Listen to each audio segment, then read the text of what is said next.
পদ্মা সেতু rail line, metro rail, elevated expressway, third terminal, Hatirjheel প্রকল্প, Purbachal 300 fit, উড়াল সেতু নির্মাণ, বঙ্গবন্ধু যমুনা সেতু, যমুনা রেল সেতু, সমুদ্র সীমা বিজয়, বঙ্গবন্ধু স্যাটেলাইট, রূপপুর পারমাণবিক বিদ্যুৎ কেন্দ্র, Karnaphuli tunnel, Cox's Bazar rail line, Cox's Bazar আন্তর্জাতিক বিমানবন্দর, ঢাকা ও চট্টগ্রাম এক্সপ্রেসওয়ে, দায়রা বিদ্যুৎ কেন্দ্র, রামপাল বিদ্যুৎ কেন্দ্র, মাথারবাড়ি তাপ বিদ্যুৎ কেন্দ্র, 119টি বিদ্যুৎ কেন্দ্র স্থাপন, পায়রা সমুদ্র বন্দর, 100টি ইকোনমিক জোন, 560টি মডেল মসজিদ, 1681টি মাদ্রাসা ভবন নির্মাণ, কওমি মাদ্রাসার স্বীকৃতি, উন্নয়নশীল দেশের উন্নতিকরণ, রোহিঙ্গাদের আশ্রয়দান, সমস্ত দেশকে রেলওয়ের আওতায় আনার উদ্যোগ, ফ্লাইওভার নির্মাণ, মহাসড়কগুলোকে 4, 6 ও 8 লাইনে উন্নীত করা, এশিয়া হাইওয়ে রোড প্রকল্প, ঘরে ঘরে বিদ্যুৎ, ফ্লাইওভার, নদী ভাঙ্গন রোধ, শ্রমিকের মজুর বৃদ্ধি, বয়স্ক ভাতা, মাতৃত্বকালীন ভাতা,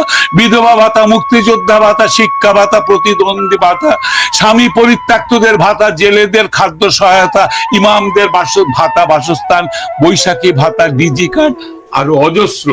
আমার দম কুলাচ্ছে না এতগুলো পড়তে। 15 বছরে যদি এতগুলো কাজ কেউ করে থাকে, তাকে কোন চক্রান্তকারী এই টাকা পাচার করার দেয়? আর সে যদি ডিক্টেটর হয়, খুব ভালো করেছে। বাংলাদেশের গত 10 মাসে প্রমাণিত যে বাংলাদেশের ডিক্টেটরশিপ না থাকলে যে কোনো মানুষকে মব লিঞ্চিং করবে, ধর্মের নামে করবে, হিন্দু বলে করবে, কপারে টিপ পরেছে বলে করবে, মাথায় হেজাব দেয়নি বলে করবে, মাথায় টুপি পরেনি বলে করবে, মাথায় জটা থাকলে করবে, মাজারে বসে ফকির হলে তাকে মারবে। মেরেছে, হাজার হাজার মানুষ মেরেছে এরা।